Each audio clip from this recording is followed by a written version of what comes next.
Hello दोस्तों, Dalip Hindi short and classes में आपका हार्दिक स्वागत है।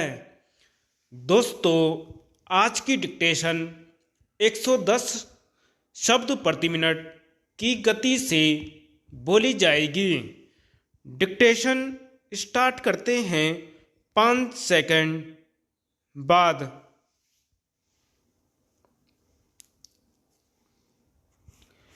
अलगाववाद को हवा, इससे बड़ी विडंबना और कोई नहीं हो सकती कि जब राहुल गांधी अपनी भारत जोड़ो यात्रा के दूसरे चरण में हैं तब कर्नाटक से उनके सांसद डीके सुरेश कुमार यह कह रहे हैं कि ऐसी स्थितियां बनती जा रही हैं कि दक्षिण को अलग देश बनाने की मांग करनी पड़ सकती है। वह अंतरिम बजट को लेकर यह निष्कर्ष निकाल रहे थे कि दक्षिणी राज्यों के हिस्से का पैसा उत्तर भारत में बांटा जा रहा है। डीके सुरेश केवल कांग्रेस के सांसद बर नहीं हैं, वह कर्नाटक के उप मुख्यमंत्री डीके शिव कुमार के भाई भी हैं।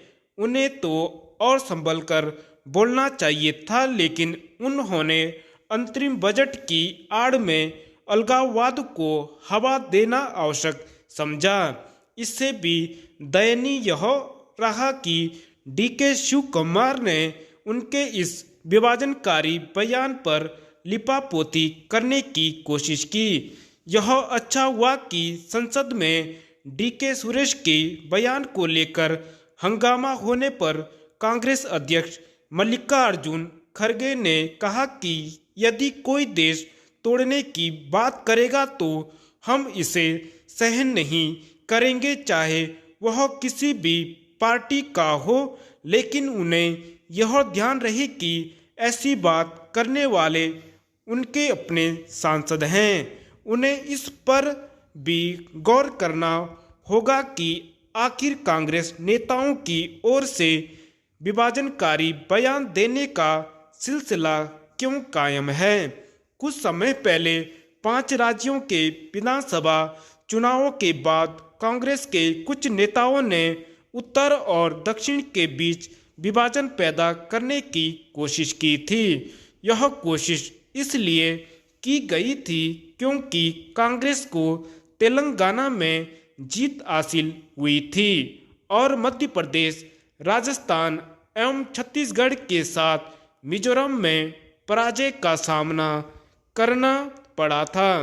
डीके सुरेश कुमार ने अंतरिम बजट में केवल दक्षिण की उपेक्षा का थोथा आरोप ही नहीं लगाया, बल्कि इस पर भी आपत्ति जताई कि कुछ योजनाओं के नाम संस्कृत और हिंदी में रखे जा रहे हैं।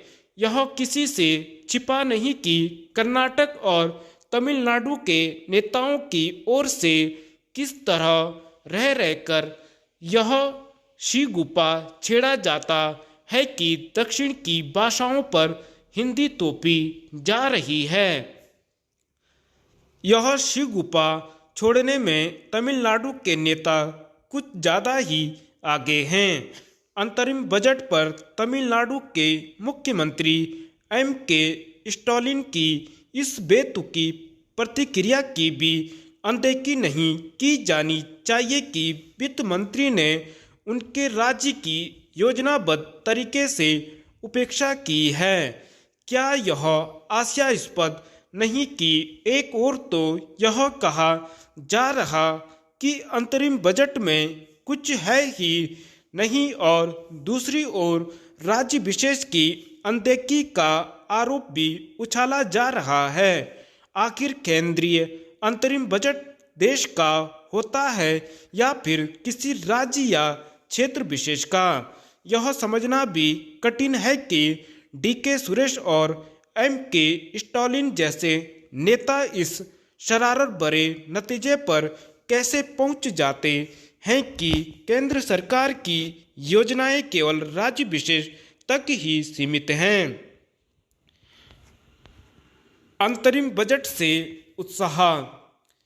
वर्ष 2024-25 के लिए केंद्र के अंतरिम बजट में उत्तराखंड को मिलने वाली लगभग 4,645 करोड़ की राशि नई उम्मीद जगाने वाली है। राज्य को यह राशि केंद्रीय करों में बढ़े हुए राज्यांश और विशेष भूमिगत सहायता के रूप में मिलेगी। बजट में संशोधित अनुमान के अनुसार राज्यांश में यह वृद्धि चालू वित्तीय वर्ष से ही लागू होगी।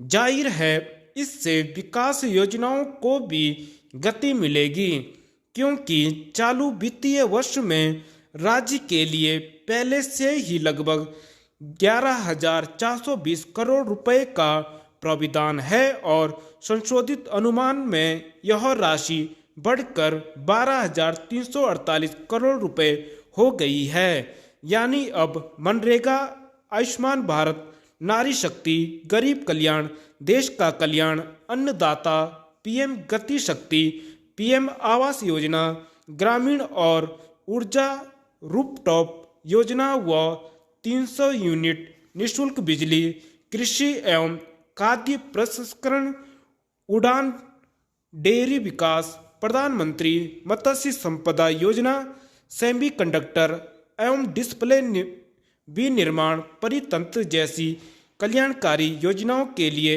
अधिक धन का आवंटन होगा। इससे आम आदमी की बुनियादी जरूरतें तो पूरी होगी ही, उन्हें आर्थिक रूप से भी संबल मिलेगा। अंतरिम बजट में भूमिगत मद में खर्च किए जाने वाले बजट के आकार में 11.1% की बढ़ोतरी की गई है। साथ ही केंद्र की महत्वाकांक्षी फ्लैगशिप योजनाओं के लिए भी धन आवंटन को बढ़ाया गया है। इसका लाभ भी उत्तराखंड को मिलना तय है। यही नहीं, इससे सशक्त उत्तराखंड की संकल्पना को साकार करने का मार्ग भी प्रशस्त होगा। दरअसल स्वयं के सीमित वित्तीय संसाधन होने के कारण उत्तराखंड की अवस्थापना विकास के लिए केंद्रीय योजनाओं पर निर्भरता अधिक है। ऐसे में राज्यांश में की गई यह वृद्धि राज्य के आर्थिक विकास की दृष्टि से महत्वपूर्ण मानी जा रही है।